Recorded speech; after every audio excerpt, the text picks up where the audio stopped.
Bom, bora lá. Agora a gente vai falar sobre função, tá? A definição de função é que toda função é um tipo de relação, só que ela é determinada de uma forma muito especial, tá bom? Temos o seguinte, função.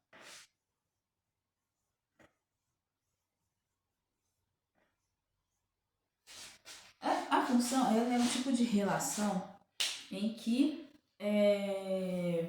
você vai determinar elementos de um grupo ligados a elementos de um outro grupo, tá certo? Ou seja, você tem que toda função é uma relação em que você tem um domínio e que todos esses elementos do domínio têm que estar ligados a algum elemento do contradomínio. Essa seria a determinação de uma função, tá?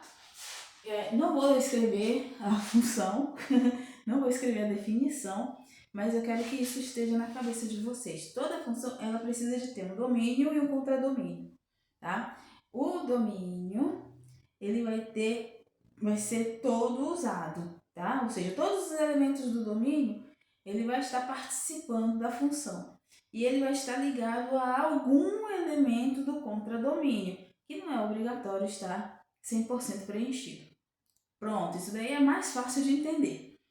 Nesse formato, a partir desse formato, a gente vai ter o que? A definição de domínio, contradomínio e imagem, tá? Então, se eu tenho uma função, eu tenho dois grupos ou dois conjuntos, sendo que o primeiro conjunto é chamado de domínio, o segundo conjunto é chamado de contradomínio, e dentro do contradomínio, a gente tem um grupo ou um conjunto chamado de imagem. Essa imagem aqui é que vai fazer parte da função, que vai ser determinada através de uma lei de formação, tá certo? Então, algum elemento do domínio tem que estar aqui dentro do contradomínio, né? Do conjunto imagem, na verdade, dentro do conjunto imagem.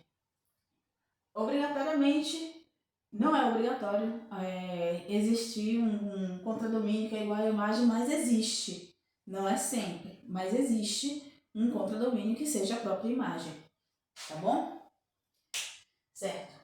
Dito isso, conhecendo domínio, contradomínio, imagem, a gente vai agora a tipos de função. Certo? Quais são os tipos de função que a gente trabalha aqui? Temos o seguinte.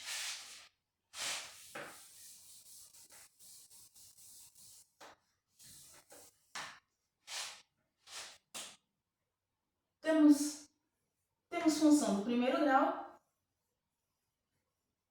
e temos função do segundo grau. Tá? Temos a função do primeiro grau e temos a função do segundo grau.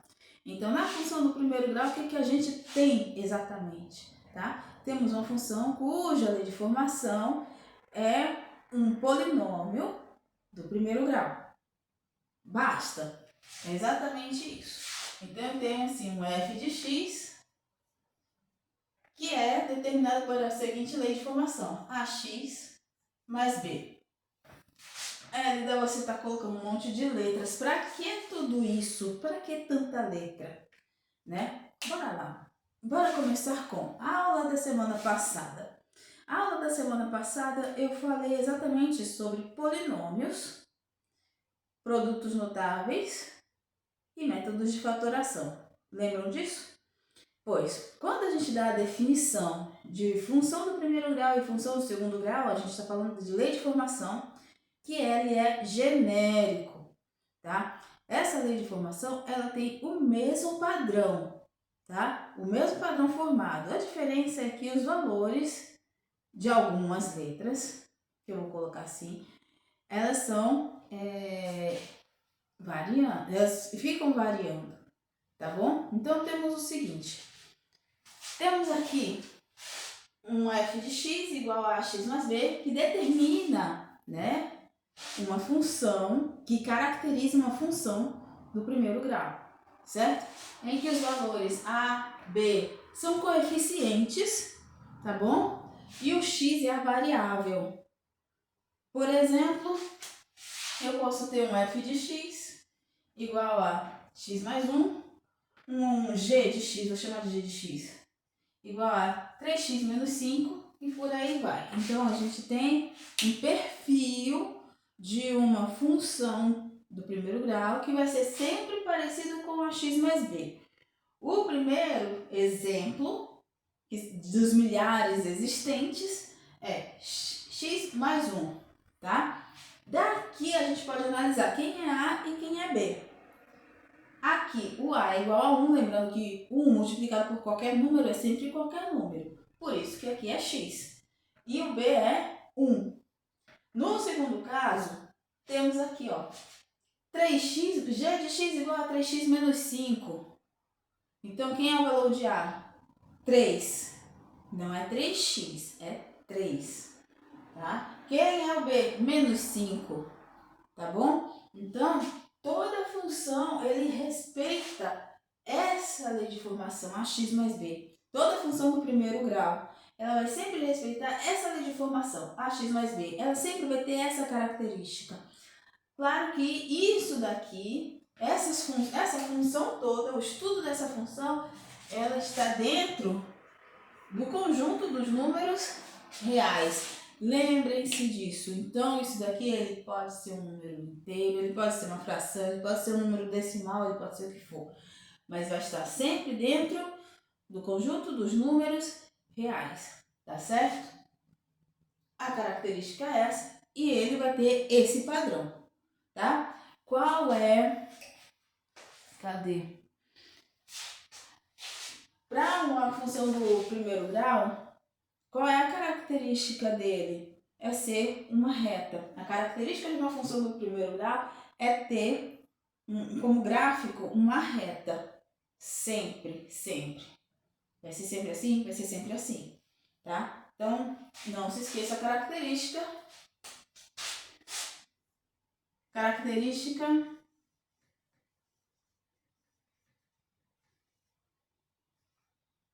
uma reta. Isso para um gráfico. O gráfico dela tem como característica ser uma reta, certo?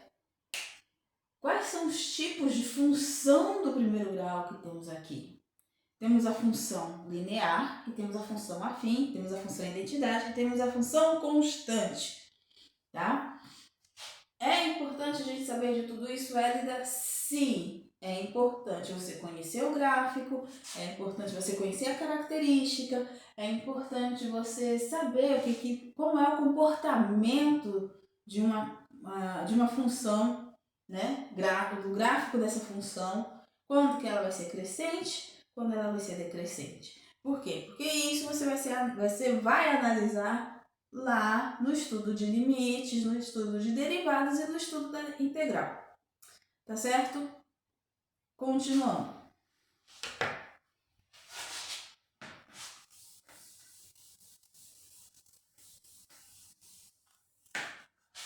Se o gráfico é uma função reta, se o gráfico de uma função do primeiro grau é uma reta, o que temos então para poder determinar ela, né? O que a gente pode saber quando ela é crescente e quando ela é decrescente?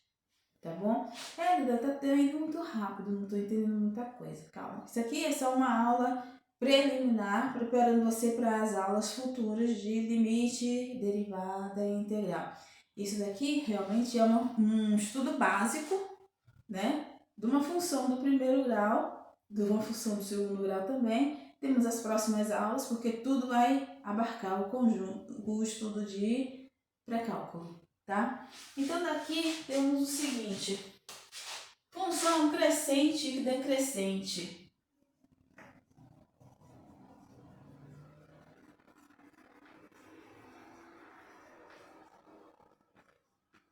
Quando que uma função vai ser crescente? Né? Quando uma função do primeiro grau vai ser crescente? Tá? Ela vai ser crescente, só graficamente observando. Vou colocar ele aqui 2 vezes. Uma função ela é crescente quando a cada x crescente, o y também cresce. Ou seja, você tem que ter um x crescendo e o y crescendo, tá bom? Então, se o x cresce da direita para a esquerda, o y precisa crescer de baixo para cima. Então, você tem algo parecido com isso. Quando isso acontece, você tem uma função que cresce, então ela é crescente, tá? O x está crescendo, o y também está crescendo, certo? Quando que essa função do primeiro grau ela vai ser decrescente? Quando a cada x crescente, o y ele vai decrescendo, tá? Então você tem, se o x cresce, o y ele vai decrescer. Então você tem algo parecido com isso aqui, tá? E aí sim você tem uma função que é decrescente. Decrescente. Ele vai fazer o movimento inverso, porque o x cresce, mas o y ele não está acompanhando, ele está descendo, tá bom? Então, a princípio, função, quando o x cresce e o y cresce, a função é crescente. Quando o x cresce, mas o y está decrescendo, a função é decrescente. Como é que eu analiso isso em sinal, tá? Sinalizando isso daqui seria basicamente isso. A gente só vai fazer o eixo X. Vamos supor que exista um gráfico em cima do eixo X, passando em um determinado ponto. Então, quando a função cresce, você tem primeiro sinal negativo e segundo sinal positivo. Aí você tem a noção de que está crescendo. Se está decrescendo, aparece primeiro o quê? Primeiro o sinal positivo e depois o sinal negativo. Aí você percebe que ele está decrescendo, tá bom? Dessa forma a gente observa se a função está decrescendo ou está crescendo, tá certo? Bora ver agora o gráfico, né? E estudar quem? A função do segundo grau.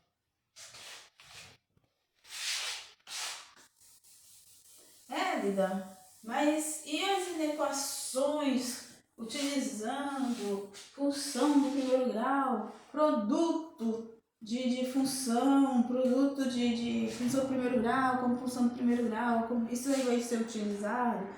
Bom, no estudo de limite, nem sempre isso é necessário, tá bom? Nem sempre isso é necessário. Porém, simplificar a fração vai ser necessário lá na frente. No final, na última aula a gente vai falar sobre limites da fração e aí a gente vai fazer um apanhado de tudo que a gente viu até aquele momento e você vai ver como é que é trabalhado o limite, tá bom? Bora ver função do primeiro grau, né? Função do primeiro grau, a gente já estudou a função do primeiro grau, agora a gente vai ver a função do segundo grau. Então, função do segundo grau, ele é uma função bem curiosa, tá? É uma função que tem essa característica. F de x é igual a ax ao quadrado mais bx mais c, tá certo?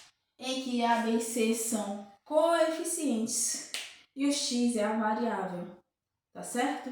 Aqui no caso temos um trinômio, lembra que a gente estudou trinômio lá atrás, né? Aqui é um trinômio, sempre com grau 2, tá certo? É um trinômio de grau 2. Esse trinômio de grau 2, ele é bem específico, porque ele vai fazer um gráfico em que exista uma simetria, tá certo? Esse gráfico que existe uma simetria se chama parábola, tá certo? Então, o gráfico, a característica de uma função do segundo grau é ter um gráfico chamado parábola, tá? Como é esse gráfico? Geralmente, temos aqui de novo nosso eixo XY. Vou tentar desenhar a parábola, tá? Então, vou fazer... A parábola é esta curva que desce e sobe, tá? É um gráfico realmente infinito porque pertence ao conjunto dos números reais, tá bom? Então, existe um ponto aqui embaixo que a gente chama de vértice da parábola, chama cota vértice, tem um X do vértice e um Y no vértice, tá certo? E que nesse vértice, a gente pode desenhar um eixo de simetria. Quando a gente desenha esse eixo de simetria, que parte exatamente do vértice da parábola, a gente percebe que o primeiro ramo do lado esquerdo é igualzinho ao ramo do lado direito, tá certo? Então, esse gráfico, né, a parábola, ele tem essa característica, né, de ser um gráfico em que vai ser uma curva, né, que existe um vértice e que a partir daquele vértice você pode desenhar um eixo que é o eixo de simetria, tá certo? A parábola ela tem várias funcionalidades. Uma delas, a que mais vocês utilizam, é a antena parabólica, que tem o formato de uma parábola. Ela recebe, né, as ondas, as ondas sonoras e, sei lá, da antena da satélite, via satélite, e retransmite, né, para você receber a programação na sua TV e pronto, é isso. Essa é uma das características da parábola. Outra característica é o uso de óculos, de lentes, tá? Então, bora só passar por aqui. É só curiosidade. Então, se eu tenho essa parábola, né? Essa parábola a gente diz que é uma característica de uma função do segundo grau. Beleza? Beleza. Éder, e a gente tem aquela função crescente e decrescente aqui? Na parábola tem. E a parábola ela tem uma análise muito mais profunda do que a reta, que a gente trabalhou agora há pouco, tá? Porque a parábola, além do eixo de simetria, ela também vai determinar, né? Lembra da equação do segundo grau? A gente determina as raízes ou os zeros dela, tá bom? Então, aonde a parábola toca são os zeros dessa função, dessa parábola, tá certo? E isso é determinado por quem? Quem é que determina esses zeros? O delta, tá? O delta determina os zeros dessa parábola. E como é que eu sei que o delta vai determinar? Dependendo do valor do delta. O delta ele precisa ser maior que zero, igual a zero ou menor que zero. Para cada um desses três tópicos, você tem um comportamento diferente da parábola, certo? Certo. Bora dar uma olhada rapidamente. Temos o seguinte, se eu tenho um delta cujo resultado foi maior que zero, então eu tenho duas raízes reais e distintas que foi estudado lá na equação do segundo grau, tá? Isso foi estudado na aula passada. Eu tenho o quê? Duas raízes reais e distintas, então isso implica que a nossa parábola vai ter dois zeros. A parábola vai cortar o eixo x em dois pontos, tá? Pronto. Se eu tenho um delta igual a zero, o que isso significa? Significa que vamos ter apenas uma única raiz real, tá certo? Temos apenas uma única raiz real. Se temos apenas uma única raiz real, como fica o gráfico da parábola? Então, temos aqui uma parábola que toca apenas o vértice, né, tangenciando o eixo X no caso. E se temos o delta menor do que zero, não existe raiz real. Não existe raiz real. Mas existe o gráfico, né? Não existir a raiz real não implica que o gráfico não existe, tá? Calma, o gráfico sempre vai existir. Então, como é que fica esse gráfico? Ele fica voando, né? Ele não toca no eixo X de jeito nenhum. Lida, só tem para esses valores nesse estado aqui? Não, tem para outra situação também, tá? Se eu tenho duas raízes reais e distintas, o gráfico também pode ser de outro formato, tá bom? Se eu tenho um delta igual a zero, apenas uma única raiz real, então eu tenho a parábola tocando apenas em um único ponto aqui, na outra posição. E se eu tenho um delta menor que zero, a parábola vai estar submersa, né? Então temos aqui 6 formas de olhar a parábola, tá? E eu tenho 2 formas de analisar a concavidade da parábola, que é importante a gente entender a concavidade da parábola, tá bom? Aqui a gente olhou apenas o valor do delta. O delta ele vai determinar realmente os zeros da função, tá? Só que a gente tem que ver a concavidade. Na hora de avaliar a concavidade, a gente já não precisa avaliar através do delta. O delta é importante, mas para concavidade a gente vai ter que olhar outra coisa.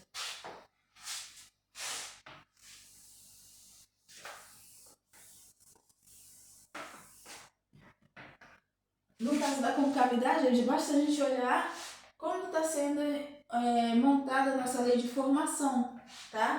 A lei de formação precisa dos coeficientes A, B e C, mas para olhar a concavidade, precisamos apenas do valor do coeficiente A, tá?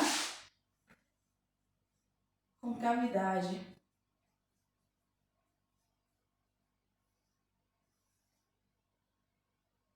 Concavidade, a gente só precisa do coeficiente A, tá bom? Se o A é um coeficiente maior que zero, então temos a concavidade da parábola voltada para cima, tá? A gente fala que a concavidade está voltada para cima nesse formato aqui, tá bom? Aqui está para cima. Se o valor de A for menor que zero, a concavidade da parábola vai estar para baixo. Lida, mas tem o caso do valor de A ser igual a zero? Não, porque se o valor de A for igual a zero, você vai ter uma função do primeiro grau. E aí o gráfico deixa de ser uma função do segundo grau para ser uma função do primeiro grau, tá? E aí você vai ter o trabalho com uma reta, tá certo? Pronto, aqui temos já a concavidade, já falamos da concavidade, já falamos dos zeros e já falamos do vértice por cima, óbvio. Mas quero saber quando que uma função cresce ou decresce e se existe máximo e mínimo. Bora dar uma olhada nisso agora, tá bom?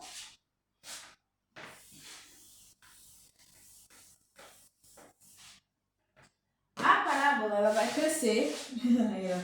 Isso aqui tá pendurado, gente. Isso aqui não tá fixo. Isso aqui é um quadro que tá se movimentando, então desconsidera.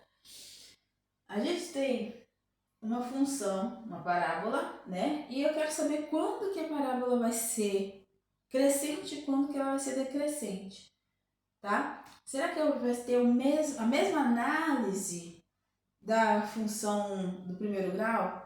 Né? A função do primeiro grau era uma reta, dessa vez a gente está com uma parábola. Como é que a gente vai analisar isso? Então, quando é que vai ser uma função crescente? Vai analisar em 2 casos, tá? Esse aqui é o primeiro caso. Lembre-se que toda parábola ela tem um vértice. tá certo?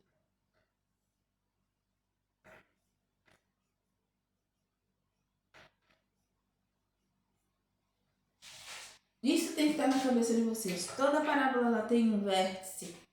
E a partir desse ponto, né, do vértice, a gente vai analisar o crescimento ou decrescimento da parábola. Numa parábola cuja concavidade está voltada para cima, a gente tem que, antes do vértice, ele decresce, tá? Antes do vértice, ele decresce. E a partir do vértice, ele cresce. Tá bom? Esse aqui tá caindo aqui. E tá tortinho,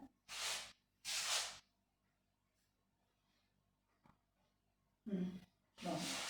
Então, antes do vértice ele decresce, depois do vértice ele cresce. Então, essa é a análise que a gente vai fazer de uma parábola. Se for no outro caso, né? No caso em que temos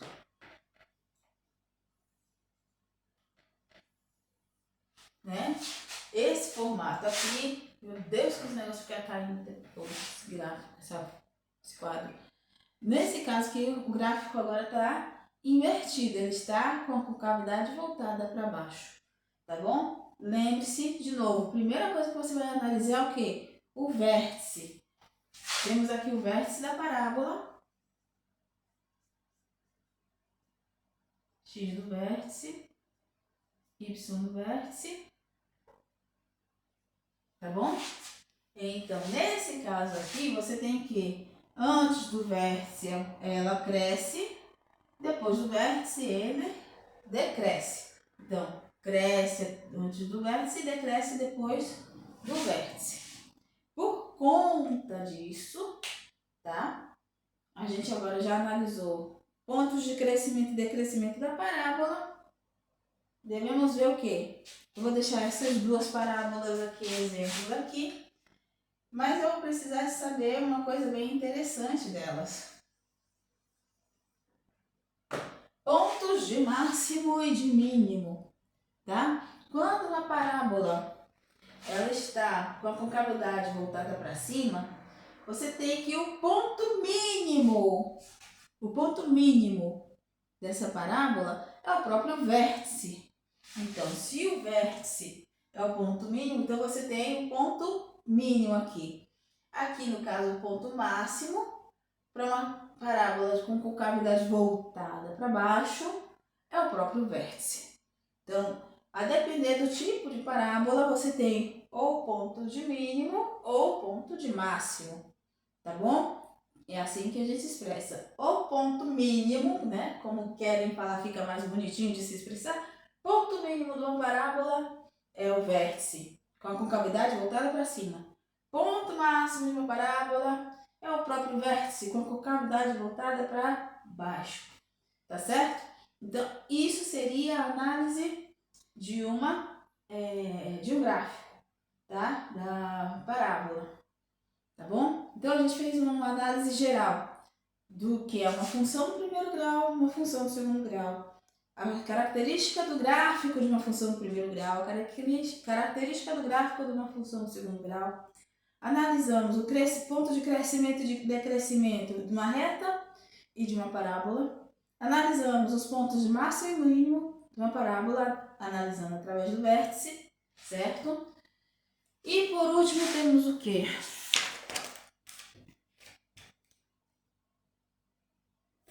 Comportamentos próximo do ponto. Comportamentos próximo do ponto. O que seria isso, minha criatura, meu criatura? Bora analisar o seguinte. Qual seria o comportamento do vértice, né? De um ponto próximo do vértice, para mim dizer. Um ponto que esteja aqui perto e um ponto que esteja aqui perto. O que acontece? Tá? Esse ponto ele está próximo do ponto do X do vértice, tá certo? Então, quando o ponto se aproxima do x do vértice, o que acontece com o gráfico? Ele vai decrescendo, tá bom? É esse tipo de análise que deveria ser feito, na verdade. E quando ele está se aproximando do lado direito, né? Pelo x do vértice, no caso, né? Que aqui a gente está analisando o x do vértice. O que está acontecendo?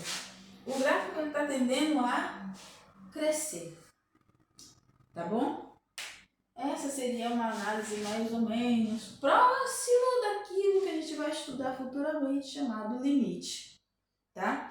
Tem alguma coisa a ver? Isso vai ser isso a gente estudou no ensino fundamental, no ensino médio, não? Essa parte de aproximação não acontece, tá? Mas tem uma coisa, quando a gente estuda, na verdade, o conjunto dos números, que ele fala sobre valores. Por exemplo, aqui eu vou sair desse conjunto aqui, vou sair desse estudo de função, vou ter que falar sobre os conjuntos numéricos, né? Rapidamente. Bora lá. Quando vocês trabalham com os conjuntos numéricos, vocês trabalham com os conjuntos que começam pequenininho e vão aumentando de tamanho, tá? A gente sempre começa com o quê? O conjunto dos números naturais, né? E faz a representação dele numa reta numérica, né? Então, bora fazer isso só brincando um pouquinho. Se eu tenho o conjunto dos números naturais e eu faço a representação dele numa reta numérica, eu sempre vou ter um número de origem, no caso, o zero. E eu sei que esse conjunto ele é infinito, né? Para a direita, infinito. O conjunto dos números naturais ele não é negativo, porque não existe número negativo, né? Daí a gente analisa os conjuntos dos números naturais para os inteiros. O zero permanece no mesmo lugar. A diferença é que aparecem valores que são antes do número zero, coisa que não tem no conjunto dos números naturais. Então temos valores antes do zero. E o resto é o próprio conjunto dos números naturais. Então se eu tenho o valor 1 aqui, aqui também eu vou ter valor 1. A diferença é que eu tenho um valor menos 1 antes do zero. Certo? Quando eu pego o conjunto dos números racionais, eu tenho aqui os valores de 0, de 1 e de menos 1, que eu peguei do conjunto dos números naturais e do conjunto dos números inteiros. Mas para ser racional, eu preciso englobar alguns números aqui. Frações, por exemplo, e decimais, por exemplo, entre 0 e 1, aqui nesse conjunto, eu posso pegar essa distância e dividir por 2. E aí eu vou ter aqui, ó, ou 0,5 ou 1 sobre 2, que é a mesma coisa, é a mesma representação. Esse valor 1/2, ele não existe aqui no conjunto dos inteiros, porque o conjunto dos inteiros são números inteiros, né? 1 é 1. Mas aqui não, aqui você pode pegar o 1 e dividir no meio, né?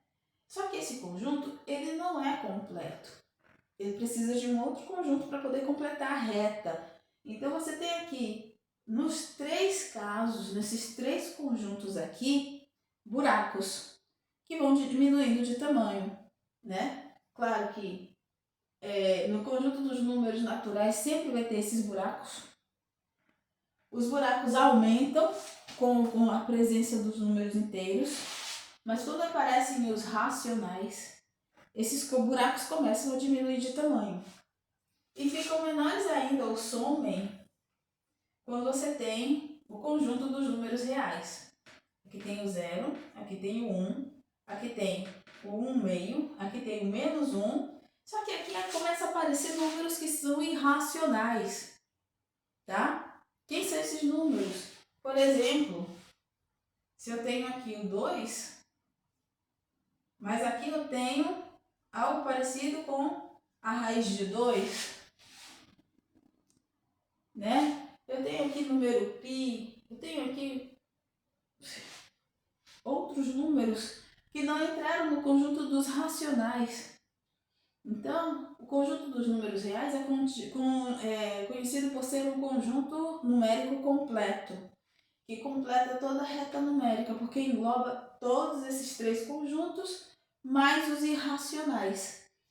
E aí pode completar a reta numérica. Então, todas as vezes que a gente for trabalhar um valor, por exemplo, próximo do zero, eu posso sempre pegar um valor pequeno e dividir em vários pedaços e pegar um valor que esteja sempre próximo do zero. Sempre o mais próximo possível do zero.